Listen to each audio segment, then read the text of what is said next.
teman-teman pemuda Kristen yang ada di rumah maupun dimanapun berada. Puji Tuhan, kita sudah memuji dan memuliakan nama Tuhan, dan kita boleh bertemu kembali dalam Routine Blessing spesial KGC. Malam hari ini kita akan membahas tema yang sangat menarik, tidak kalah menariknya dengan tema-tema sebelumnya. Dan sebelum kita membahas tema yang sangat menarik ini, kita akan menyembah Tuhan. Dan sebelum kita menyembah Tuhan, kita terlebih dahulu berdoa. Tuhan Yesus, terima kasih Tuhan, Engkau Allah Maha Agung, Engkau berkati anak-anakmu sehingga pada hari ini Tuhan, Engkau memperbolehkan kami untuk berada pada acara ini. Hendaknya Tuhan, Engkau tutup bungkus pikiran serta hati kami Tuhan Yesus, biarlah acara yang akan berlangsung ini Tuhan, Engkau berkati, dan acara ini Tuhan dapat memberikan berkat yang berlimpah bagi anak-anak muda yang menonton serta kami yang mendengar kebenaran firman-Mu. Hanya di dalam nama Yesus Tuhan Raja yang hidup, kami siap mendengarkan firman-Mu. Amin. Amin. Mari kita mau memuliakan nama Tuhan hari ini.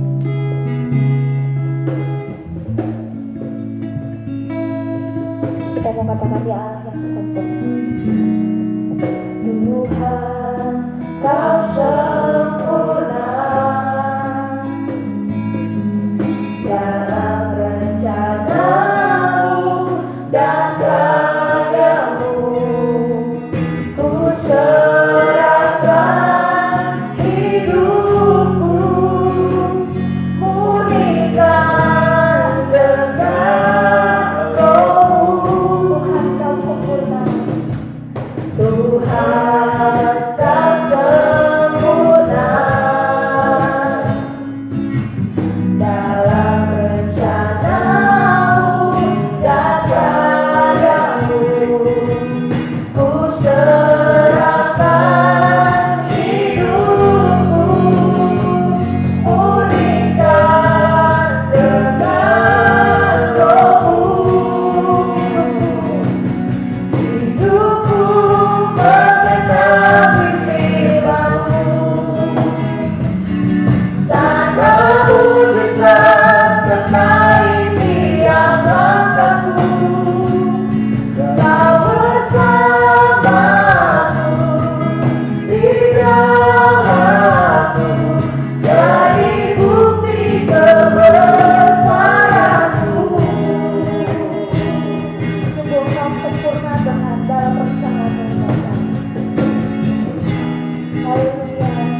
kasih Tuhan.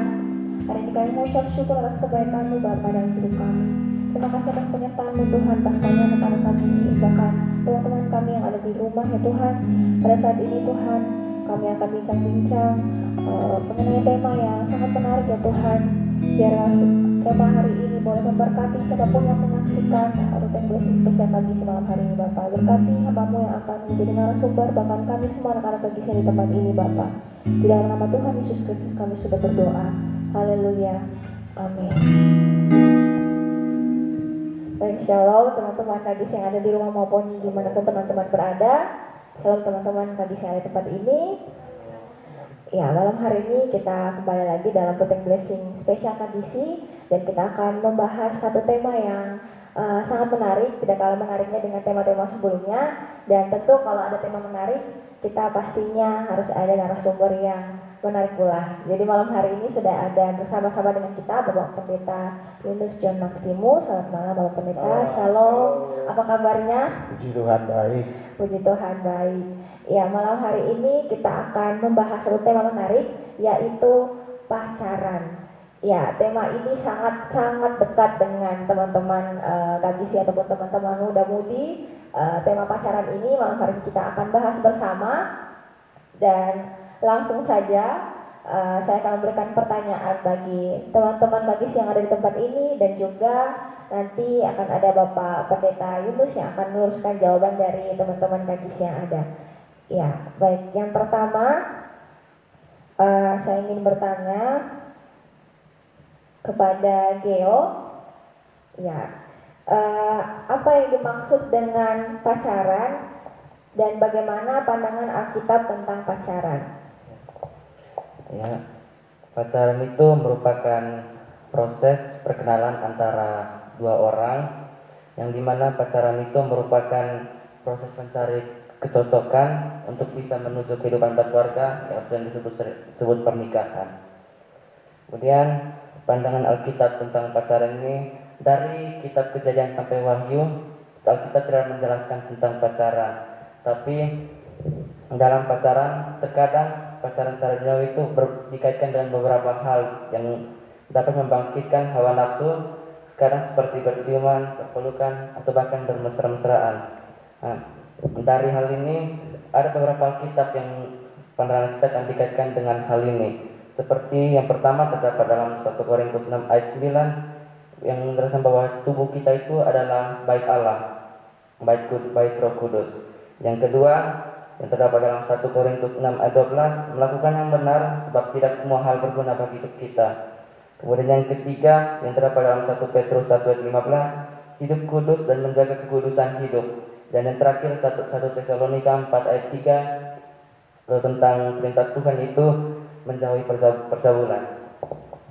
Oke, baik, terima kasih Geo sudah kasih jawaban tentang apa yang dimaksud dengan pacaran, kemudian bagaimana pandangan Alkitab tentang pacaran. Tadi kalau menurut Geo yang maksud dengan pacaran itu proses mencari kecocokan antara dua orang.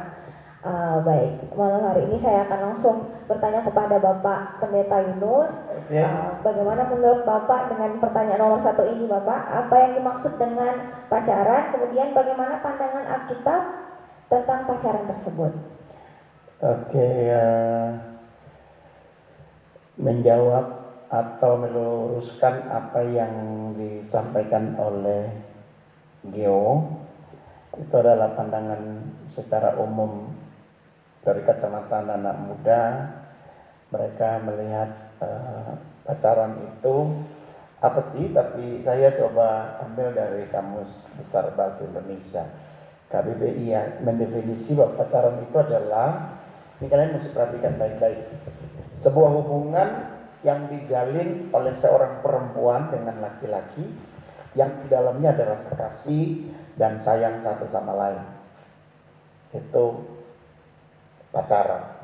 Kemudian berpacaran kan gitu. Pacaran itu kan hubungan yang dijalin oleh seorang perempuan dan laki-laki, di dalamnya ada rasa kasih sayang satu sama lain. Sedangkan kalau kita bilang berpacaran itu seperti dia bilang tadi, memiliki arti berkasih-kasihan, kemudian bercinta atau bersuka-sukaan. Jadi melibatkan perasaan. Namun apa ya?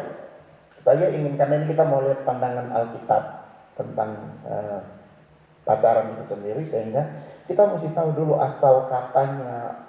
Kata pacaran itu dari mana sih? Kata pacaran itu bahasa Inggrisnya itu indehoi.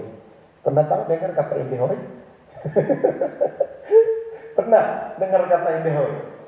Nah, indehoi itu ternyata tidak muncul tiba-tiba dengan sendirinya, tapi ada sejarahnya gitu.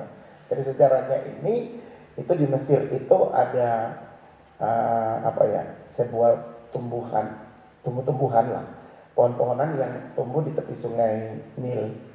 Itu pohon itu rimbun daunnya, kemudian tingginya itu setinggi manusia lah, 150, 160, ya lumayan tinggi. Nah, kenapa disebut indahoi? Karena di Mesir itu biasanya seorang laki-laki yang tengah dekat dengan seorang wanita, itu kemudian mulai ada rasa tertarik, rasa suka, dan lain sebagainya. Dan pada akhirnya mereka itu melakukan hubungan badan, sampai melakukan hubungan badan. Itu di balik pohon-pohon hoi tadi. Jadi pohon itu namanya pohon hoi. Jadi dari situlah muncul kata indehoi tadi, artinya mereka ada di balik pohon hoi tersebut. Nah itu sejarahnya, sejarah jadi pacaran itu sama dengan indehoi itu ada sejarahnya. Jadi kalau kita lihat dari latar belakang atau definisi tentang pacaran itu, kita bisa melihat bahwa pacaran itu memiliki konotasi yang bersifat lebih bebas dan sebenarnya tidak alkitabiah. Ya, jadi saya ingin meluruskan apa yang tadi kita bilang pacaran itu dengan istilah yang lebih cocok dalam Alkitab, yaitu teman dekat atau sahabat. Gitu. Jadi Alkitab sebenarnya tidak, tadi dia bilang dari kitab Kejadian sampai Wahyu itu tidak tertulis, tidak ada kita temukan kata pacaran. Walaupun tadi dia bilang gini ya, pacaran itu adalah sebuah proses sebelum menuju atau memasuki jenjang pernikahan, dari saling mengenal, ketemu yang paling pas dan lain sebagainya. Tapi kalau kita pakai kata pacaran atau berpacaran dari asal usul sejarahnya, itu konotasinya negatif. Jadi bayangkan mereka membangun hubungan, terus melakukan hubungan badan itu di tempat yang tidak baik. Nah itu kalau dari arti pacaran itu seperti itu. Jadi rasanya kita pakai kata tadi saya bilang persahabatan atau teman dekat, sahabat atau teman dekat. Nah dari sahabat atau teman dekat itu artinya kita tidak mengingkati, nanti sebentar mungkin kita akan lihat plus minusnya, untung ruginya pacaran itu apa dan lain sebagainya.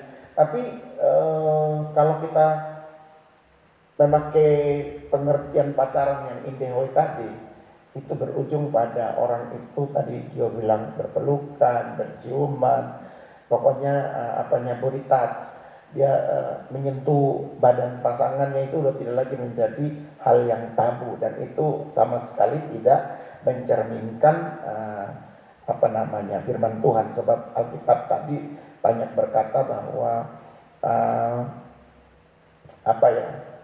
pacaran itu selalu dikaitkan dengan hal-hal yang bisa membangkitkan hawa nafsu, seperti tadi itu berciuman, berpelukan, bermesraan dan lain sebagainya, yang harusnya itu keluar dari norma kita adat orang Timur seperti itu. Nah oleh karena itu Alkitab mengingatkan kita bahwa tubuh kita ini adalah bait Roh Kudus. Sehingga kami bilang begini, pemuda Kristen atau remaja Kristen harus menjaga kekudusan hidup, melakukan apa yang benar dan mulia, dan memikirkan hal-hal yang lebih bijaksana. Dan tadi udah banyak dia beritahu ayat-ayatnya, ada dari 1 Korintus 6 ayat 9 yang bilang tubuh kita ini adalah bait Roh Kudus. Setuju katakan amin? Tubuh kita adalah bait Roh Kudus, sehingga tadi yang dibilang berpelukan, berciuman, bermesraan itu harusnya tidak boleh. Kalau sahabat kan mesti menjaga dia. Atau kalau kamu tahu bahwa si cowok atau cewek itu adalah orang yang akan kamu bawa sampai ke nanti ke pernikahan, karena pacaran itu atau punya sahabat dekat itu menuju ke pernikahan, maka jangan dirusakkan. Gitu. Kamu punya HP, nggak mungkin kamu rusakkan karena kamu tahu dia tuh penting untuk masa depanmu misalnya gitu. Jadi kita mesti jaga. Kalau kita berpacaran sudah mulai dengan meraba-raba, berpelukan, berciuman, itu artinya bukan cuman kita berdosa dengan Tuhan, tapi kita sementara merusak apa yang sementara kau jadikan dia nanti tujuannya mulia di depan sana. Oleh karena itu 1 Korintus 6 bilang ayat 9 itu tubuh kita adalah bait Roh Kudus. Kemudian harus selalu melakukan yang benar sebab tidak semua hal itu berguna bagi hidup kita. 1 Korintus 6 ayat 9. Kemudian ayat 12 juga ada melakukan yang benar sebab tidak semua itu berguna. Kemudian apalagi ya, hidup kudus, tanpa kekudusan kita tidak bisa melihat Allah. Tadi apalagi satu yang terakhir, menjauhi percabulan. Percabulan tadi, hal-hal yang tadi saya omong, misalnya berpelukan, bermesraan sebelum waktunya dan lain sebagainya, itu kan termasuk dalam tanda kutip adalah perbuatan yang cabul. Jadi pacaran itu sebenarnya bukan pada masalah boleh atau tidak boleh, lebih kepada apa. Tetapi apa ya? Ini lebih kepada menjalin sebuah hubungan pendekatan secara sehat dan mulia supaya nama Tuhan itu dipuji di dalamnya. Jadi bukan masalah boleh tidak boleh, kan tadi ditanya toh apa itu pacaran, kemudian kira-kira boleh atau tidak boleh dan lain sebagainya. Nanti sebentar tentu kita akan melihat dengan lebih dalam lagi. Saya pikir itu dulu pengertian tentang pacaran. Apa itu pacaran? Baik, terima kasih Bapak Pendeta Yunus sudah menyampaikan mengenai pengertian dari pacaran itu, kemudian bagaimana pandangan Alkitab tentang pacaran, dan kita juga bersama-sama sudah mendengar penjelasan dari Bapak Gembala sendiri. Dan kemudian ini lanjut ke pertanyaan nomor 2, Bapak. Dari pengertian yang tadi sudah Bapak Pendeta sampaikan, apakah pacaran itu diperbolehkan bagi anak-anak muda Kristen? Ini pertanyaan yang menarik sekali. Apakah pacaran itu boleh atau dibolehkan bagi anak muda Kristen? Barangkali tadi saya bilang dari definisi pacaran itu selalu dikaitkan dengan hal-hal yang bisa membangkitkan hawa nafsu, ya kan? Orang pacaran itu konotasinya jalan berdua, nonton bersama, makan bersama, kemudian mencari-cari kesempatan supaya ada sentuhan-sentuhan yang akan membawa kepada membangkitkan hawa nafsu, akhirnya misalnya ada berciuman, berpelukan, bermesra-mesraan dan lain sebagainya. Oleh karena itu Alkitab mengingatkan kita bahwa tubuh ini adalah bait Roh Kudus yang tadi sudah dijelaskan. Jadi pacaran itu bukan salah boleh apa tidak boleh, tetapi lebih kepada begini, sudahkah kalian anak muda ini membangun sebuah hubungan pendekatan dengan lawan jenis yang sehat dan memuliakan nama Tuhan di dalamnya atau tidak? Jadi itu mesti menjadi tolak ukur, bukan boleh tidak boleh, tetapi lebih kepada kalau saya bilang tidak boleh, berarti saya mau untuk supaya kalian tidak menemukan pasangan hidup di kemudian hari. Tapi kalau saya bilang boleh, bukan berarti saya buka pagarnya terus sembarangan gitu. Tabrak, asal temukan, asal dapat, asal comot gitu. Itu juga tidak. Jadi saya bilang bukan pada masalah boleh atau tidak boleh, tetapi pada masalah udah siap atau belum gitu. Untuk membangun hubungan pendekatan dengan lawan jenis yang sehat dan memuliakan nama Tuhan di dalamnya. Oleh karena itu saya mau bilang, kalian yang udah pacaran ini misalnya, sudah sampai taraf di mana pacaran yang kalian lakukan? Apa di dalamnya itu memuliakan nama Tuhan? Atau justru dengan pacaran itu membuat kalian itu misalnya, waduh, WA, SMS non-stop sampai tidak bisa belajar, tidak bisa baca firman, tidak bisa kerja yang lain kan harus jawab WA pertanyaan dari sebelah sana, misalnya gitu. Itu kan merugikan sebenarnya. Nah, oleh karena itu sudah sampai taraf mana pacaran yang kalian bangun atau hubungan persahabatan teman dekat yang kalian bangun? Karena tadi pacaran itu tidak ada disebut dalam kitab, jadi saya lebih pakai kata sahabat dekat, teman dekat. Nah, dari situ kalian bisa punya ukuran. Oh, ternyata saya udah boleh nih, atau sudah pada taraf mulai membangun hubungan dekat. Kemudian juga mesti dilihat dari usia. Gitu. Jangan baru kelas 2 SMP udah mulai pacaran, cinta monyet. Gitu. Semua masih dari orang tua tapi mau pacaran, misalnya. Itu kan merugikan gitu. Nah, oleh karena itu lihat sudah sampai taraf mana. Nah, kita marilah saya mau bilang begini, introspeksi diri dan terus memuliakan Tuhan dalam setiap hidup kita. Tadi kalau tadi pertanyaannya itu boleh apa tidak pacaran itu dibolehkan bagi anak muda Kristen, saya bilang boleh untuk membangun persahabatan. Tadi membangun dengan siapa saja kalian boleh bersahabat gitu. Nanti sudah ada sahabat yang paling dekat misalnya, oh kalau pulang Meli saya ngantar ya. Itu berarti dia sudah mulai membangun persahabatan yang lebih dekat gitu. Terus jangan antar lepas di pinggir jalan gitu. Mesti antar sampai di rumah, kasih tahu tante om saya antar Melin ini. Oh ya terima kasih ya. Besok lagi hari Minggu pagi sudah jemput lagi. 5-6 kali orang tua bertanya ini apa nih? Terus datang, terus jemput, antar, jemput, antar semua kegiatan. Terus ini teman dekat, dari teman dekat, ya tentu ada ada rambu-rambunya, ada kontrolnya dari orang tua, dari pihak kakak rohani dan gereja dan lain sebagainya, sehingga ada pagarnya, sehingga orang itu tidak bergaul sembarangan. Dan karena belum ada ikatan apa-apa, tentu tidak boleh saling melarang. Misalnya Merlin sahabat dekat sama Gio misalnya, terus Gielnya mau sahabat dekat juga, terus Gionya marah-marah. Nah, itu tidak pantas karena itu hubungan yang belum ada ikatan. Jadi tidak boleh. Dengan semua teman-teman kalian boleh bersahabat, boleh bergaul, boleh berteman. Nanti Tuhan yang akan bawa. Tiba-tiba matamu melihat, wah ini dia. Gitu. Nah dari situ nanti kalian akan misalnya ketemu kakak pembina, ketemu gembala untuk memberitahukan kami ingin membangun hubungan yang lebih serius. Gitu. Jadi kata pacaran itu tidak ada di Alkitab dan saya lebih pada bukan boleh atau tidak boleh.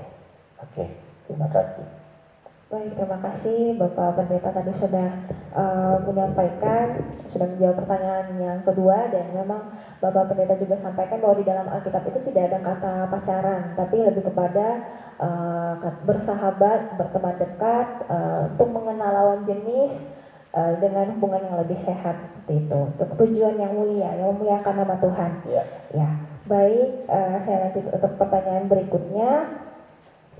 Kemudian apa tujuan yang seharusnya ada dalam berpacaran, atau saya ganti katanya dengan teman dekat atau bersahabat gitu. Ini saya kasih pertanyaannya untuk Liva.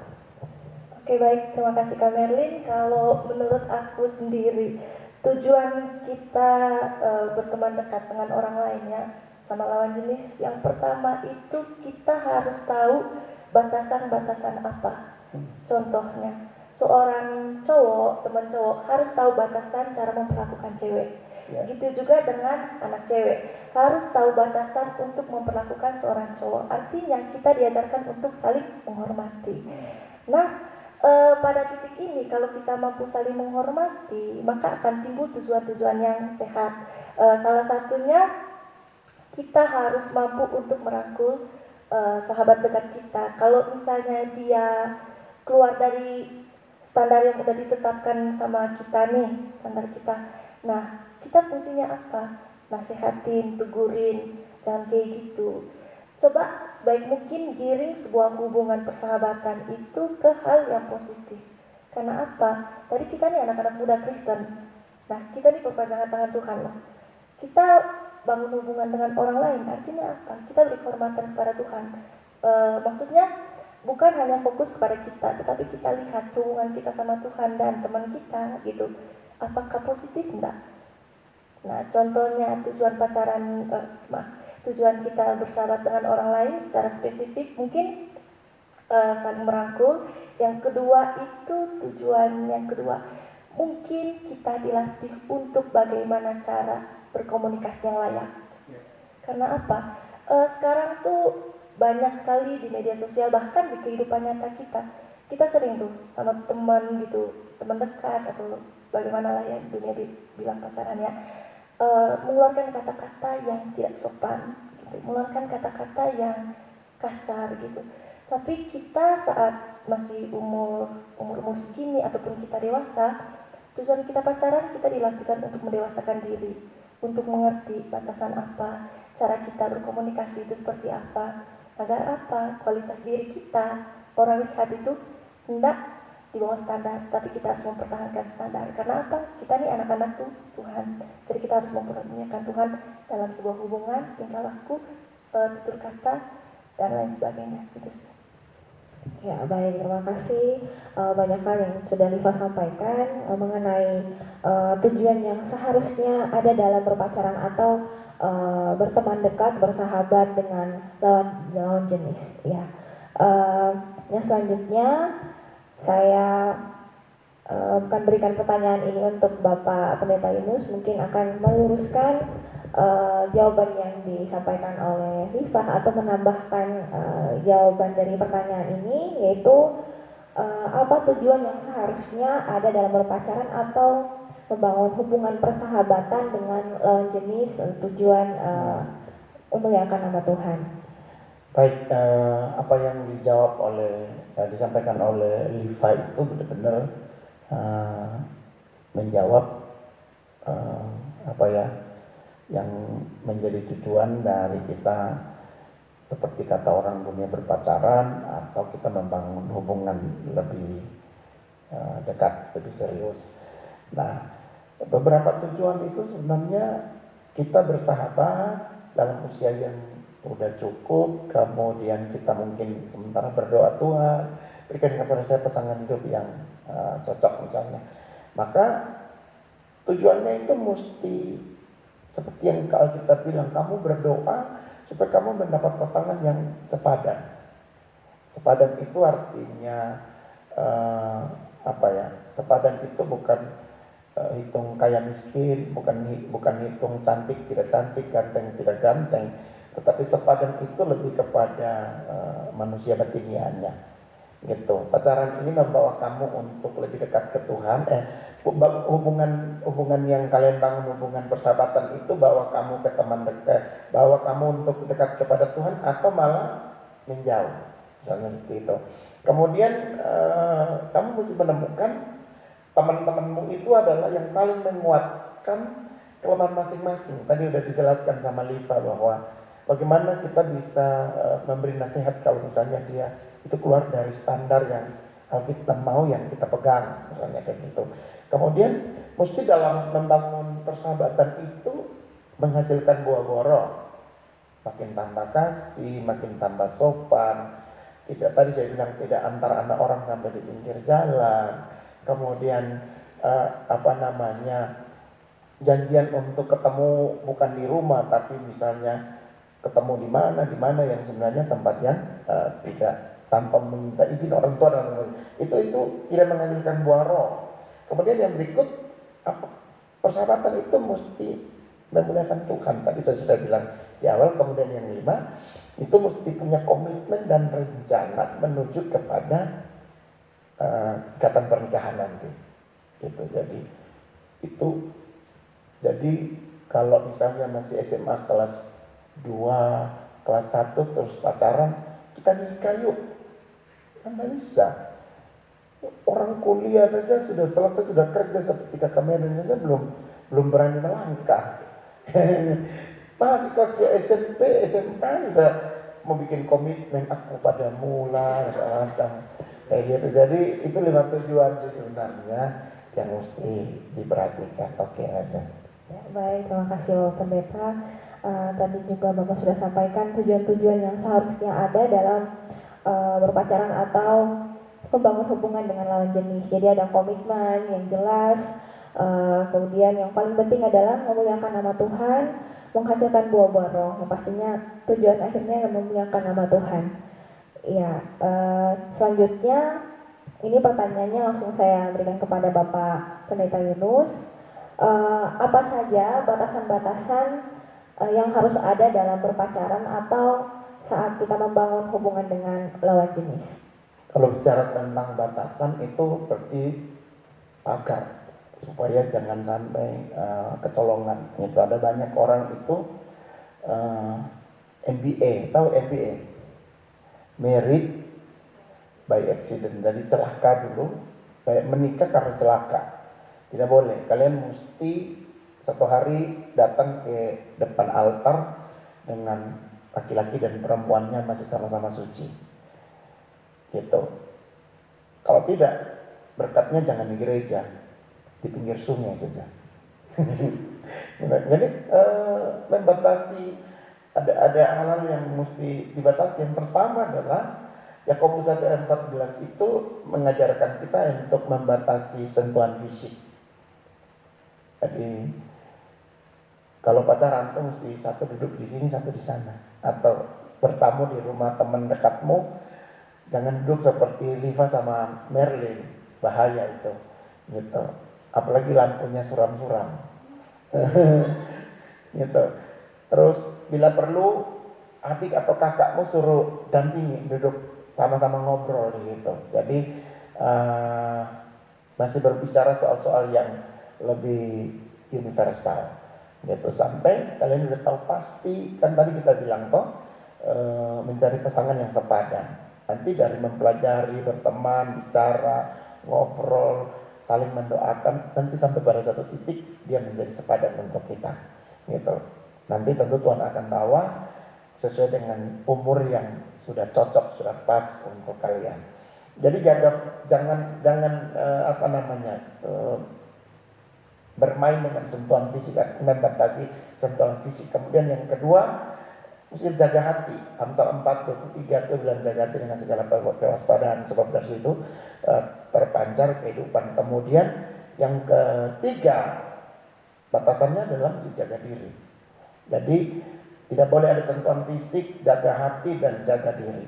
Jaga diri itu jaga diri kita sendiri dan kita jaga diri teman kita, gitu. Masa orang yang mau kita bawa ke hidup bersama-sama sampai nanti maut memisahkan, terus sebelum apa-apa kita rusakin dia, itu namanya bodoh.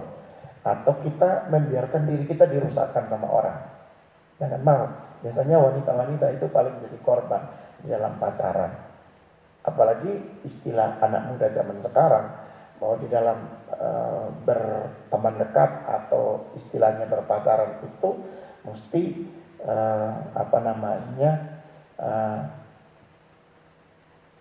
mencoba dulu, misalnya pakai istilah gitu. Dan itu sangat membahayakan bagi kita anak-anak muda. Jadi kita punya prinsip-prinsip yang kalau kamu mau menjadikan saya itu teman sepadanmu, maka kamu mesti menjaga saya seperti yang tadi Liva bilang. Atau kalau kamu mau menjadikan si A itu teman sepadanmu nanti, maka kamu tidak boleh menyentuh secara fisik, merusak dia secara fisik, apalagi sampai melakukan hubungan badan dan lain sebagainya. Walaupun dengan bujuk rayu yang macam-macam sih, dunia ini sekarang paling parah. Dan itu akan membuat banyak anak-anak muda itu jatuh di dalam dosa percabulan. Oleh karena itu, jaga supaya jangan ada sentuhan fisik, jaga hati supaya tetap bisa mengasihi Tuhan, dan yang keempat ketiga itu adalah jaga diri. Jaga diri supaya kita tidak melakukan hal-hal yang salah di hadapan Tuhan. Oke. Ya. Baik, terima kasih Bapak Pendeta Yunus sudah menyampaikan apa saja batasan-batasan dalam berpacaran. Ada membatasi diri untuk tidak bersentuhan fisik, kemudian menjaga hati untuk terus berpaut pada Tuhan, dan berikutnya adalah menjaga diri, baik diri sendiri maupun diri pasangan ataupun teman kita atau teman sahabat kita. Ya, yang berikutnya ini saya mau kasih pertanyaan untuk teman-teman KBC. Saya minta Olive untuk menjawab pertanyaan ini. Coba Olive berikan contoh pacaran yang sehat dan yang tidak sehat atau bisa dikatakan tidak benar di mata Tuhan. Ya, terima kasih. Kalau menurut saya pacaran yang sehat itu tidak melakukan hal-hal yang negatif seperti menyentuh satu sama lain, kemudian berpelukan, berciuman. Dan yang kedua, pacaran sehat itu harus diketahui oleh orang tua sehingga kita bisa mendapat panduan orang tua bahwa kalau pacaran itu harus baik-baik, jangan sembarangan. Dan yang pacaran tidak sehat itu sampai lupa waktu, kita tidak belajar, kemudian waktu kita hanya untuk berpacaran saja. Dan yang kedua, selalu berduaan saja gitu, tanpa bergabung dengan teman-teman lain. Terima kasih Olive. Tadi Olive sudah sampaikan contoh pacaran atau berteman dekat atau bersahabat dengan lawan jenis yang sehat dan juga yang tidak sehat. Tadi Olive sudah sampaikan. Dan kalau dari Bapak Pendeta Yunus sendiri, bagaimana Bapak ini contohnya? Pacaran yang sehat sama yang tidak sehat, atau teman-teman sahabat yang tidak sehat dan sehat. Kalau yang sehat itu dia tidak membatasi ruang gerak kita. Kamu mau bersahabat dengan siapa saja, mau lakukan apa saja, dia pasti support.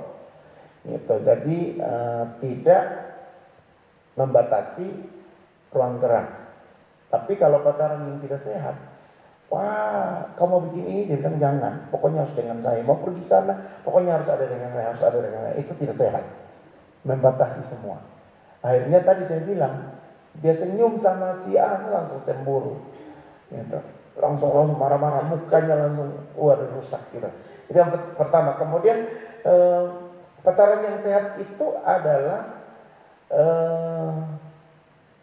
apa ya? Kalau saya bilang yang tidak sehat itu membuang-buang biaya. Apalagi belum punya penghasilan, masih harap dari orang tua. Kemudian menghabis-habiskannya untuk ekstra traktir temennya itu makan di restoran yang mahal misalnya. Padahal kalau di rumah makan ikan tembang. Dan udah traktir itu makan apa? Kentucky Fried Chicken ya. Di rumah, aduh, nah gitu-gitu tuh itu merugikan. Jadi tidak sehat. Yang sehat adalah membangun persahabatan dengan hati yang penuh dengan belas kasihan. Kemudian tidak boleh mengurangi waktu untuk belajar atau bermain ataupun berkreativitas dalam segala hal. Itu kalau sudah pacaranmu itu menghabiskan waktu dengan dia saja. Tadi saya bilang menjawab WA-nya itu mungkin satu hari bisa 200 kali WA. Bayangkan, waduh capek, jempolmu bisa jadi lecet. Hanya gara-gara menjawab WA daripada itu membuang waktu lebih banyak. Jadi itu tidak bisa seperti itu. Itu tidak sehat itu. Pacaran yang sehat adalah memberikan kamu waktu lebih banyak untuk belajar, waktu lebih banyak untuk berdoa, waktu lebih banyak untuk baca firman Tuhan. Dan nanti cuma 1-2 kesempatan, apa yang kamu dapat hari ini dari Tuhan, sharing dong dengan saya, misalnya sebelum tidur dan sebagainya. Nah itu sehat. Nah kemudian pacaran itu tidak boleh bikin kamu tuh galau dan stres. Kalau yang bikin galau dan stres itu bukan dari Tuhan, dari setan. Kalau pasangan yang datang atau pasangan yang datang dari Tuhan itu akan bikin kamu happy. Gitu. Juga tidak happy di awal, endingnya stres atau galau. Itu juga tidak benar. Ya. Kemudian pacaran tidak boleh mengubah prioritas. Misalnya tujuannya kuliah, udah komitmen sama orang tua, tidak boleh pacaran sampai sarjana. Baru semester 3 coba-coba main mata. Artinya fokusnya melenceng. Itu yang kuliah, apalagi yang masih SMA. Bisa-bisa tidak lulus gara-gara sibuk pacaran, sibuk kesana kesini. Akhirnya prioritasmu jadi hancur. Kemudian pacaran itu tidak boleh mengganggu kreativitas. Kalau kau pacaran dengan saya, kan kita mesti pacaran malam minggu, latihan di gereja malam minggu lagi, ibadah malam minggu, kita kapan jumpanya? Lebih baik tidak usah gereja aja. Nah, kalau dia merubah prioritasmu ibadah daripada pacaran dan kamu akhirnya ikut-ikutan, nah itu tidak sehat. Yang sehat adalah, yuk kita ibadah aja sama-sama, dan dia mau datang ibadah. Nah, itu salah satu tanda. Kemudian doa puasa, dia juga mau ikut doa puasa. Wah, tanda kedua tuh.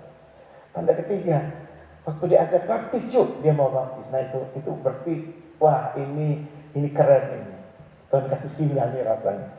Tapi kalau semua tuh bahwa kita lebih jatuh, lebih turun, lebih drop, stop sudah, jangan dilanjutkan, itu bahaya. Jadi dari yang sehat, yang tidak sehat. Kira-kira itu dari saya. Ya baik, terima kasih Bapak Pendeta Yunus. Tadi Bapak Pendeta sudah sampaikan juga tentang contoh pacaran yang sehat dan tidak sehat. Jadi kalau yang tidak sehat itu membatasi ruang gerak, kemudian membuat kita harus buang-buang biaya yang besar sekali, apalagi kalau masih dalam taraf sekolah. Kita bisa rela-rela buang banyak uang untuk kasih ke sahabat ataupun pacar kita yang lagi dekat sama kita.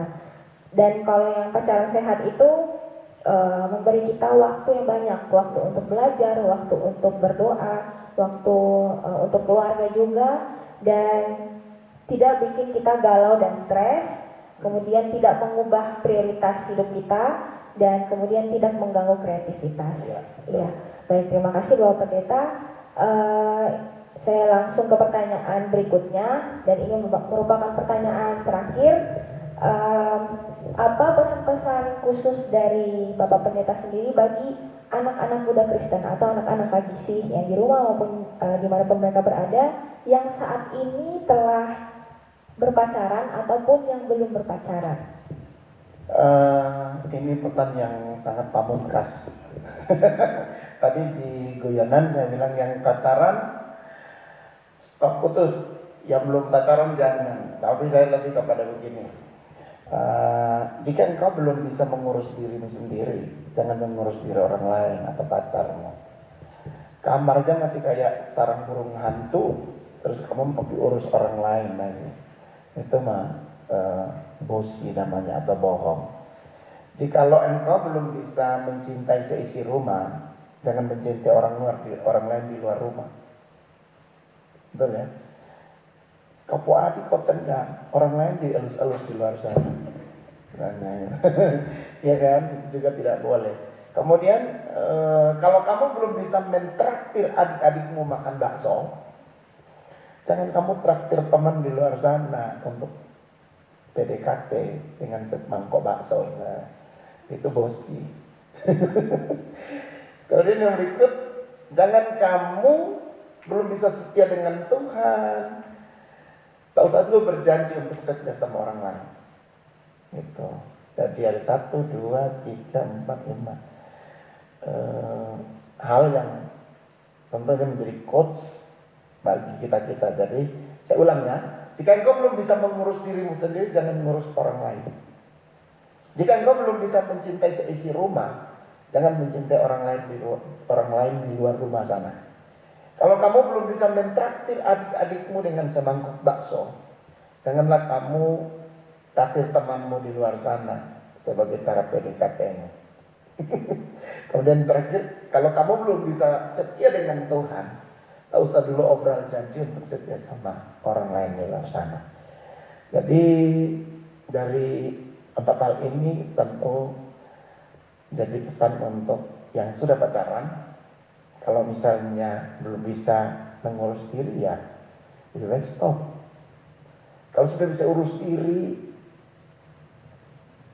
silakan dicoba. Kalau belum bisa mencintai seisi rumah, ngapain lu obrol cinta dengan orang di luar rumah sana? Yang di dalam rumah aja sama mama, bapak, adik, kakak masih aneh-aneh, apalagi mau yang di luar sana.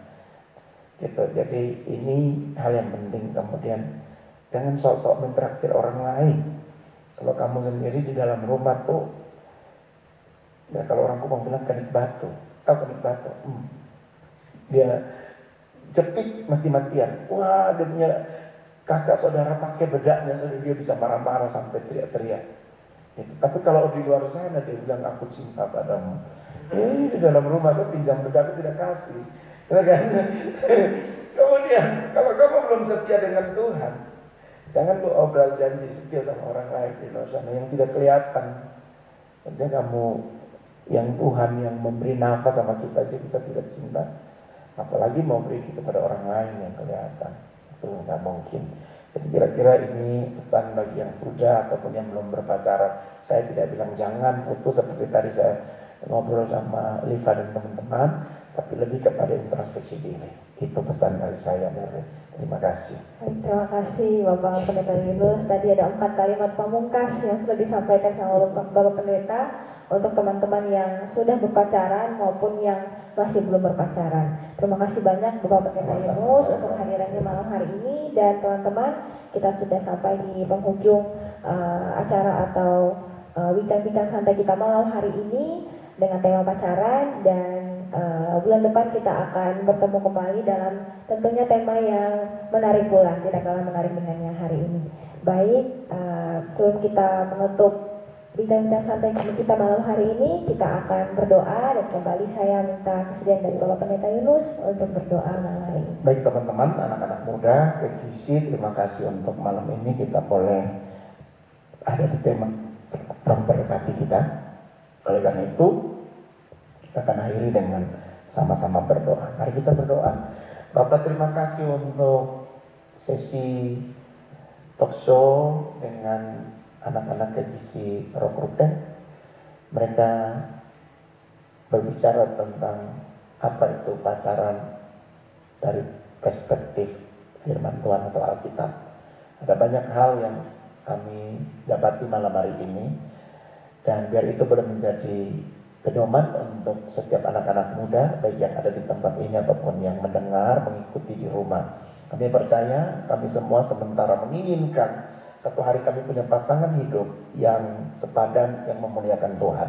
Tapi untuk mencapai ke sana, kami butuh harga yang mesti dibayar. Kami butuh mempersiapkan diri. Kami tidak mau tergopoh-gopoh, terburu-buru. Kami mau supaya semuanya berjalan sesuai rencana Tuhan. Oleh karena itu malam ini sebagai gembala, kami berdoa untuk semua anak-anak muda KGC yang ada di tempat ini, anak-anak muda Kristen dimanapun berada.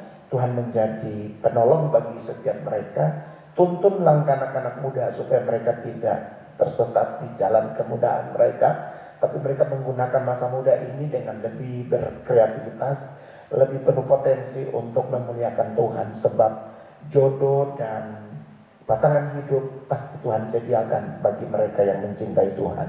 Karena itu aku berdoa biar tiap-tiap anak-anak muda boleh menjaga dirinya, tidak memberi dirinya menjadi murahan sehingga dilecehkan oleh orang-orang yang tidak bertanggung jawab, oleh pasangan lawan jenis yang tidak bertanggung jawab, yang ingin merusak, yang ingin menarik keuntungan daripada persahabatan ataupun pacaran yang dibangun. Jika itu terjadi, kami minta Tuhan ampuni setiap anak-anak muda, kembalikan mereka ke jalan yang benar, ke jalannya Tuhan, sehingga ke depan nanti mereka akan datang di altar Tuhan dengan membawa pasangan yang sama-sama hidup di dalam kekudusan. Terima kasih untuk malam hari ini. Diberkatilah semua anak-anak muda. Pergumulan persoalan masa depan, rancangan hidup, apapun itu ada di tangan Tuhan. Karena itu aku berdoa dan melepaskan berkat untuk setiap mereka, yaitu anugerah, kasih dan sayang yang berasal dari Bapa di sorga, penyertaan dengan kuat kuasa Yesus Kristus Tuhan, bahkan persekutuan di dalam Roh Kudus tinggal tetap menyertai, menolong anak-anak muda kami semua, mulai dari malam ini sampai selama-lamanya, hingga hari Maranatha Tuhan Yesus datang di awan-awan untuk menjemput kami para salehnya. Berkat terbaik ini terimalah bersama-sama hanya di dalam nama Bapa, Putra dan Roh Kudus, di dalam nama Tuhan Yesus Kristus. Yang percaya dan berkati Tuhan, sama-sama kita katakan amin. Tuhan Yesus memberkati.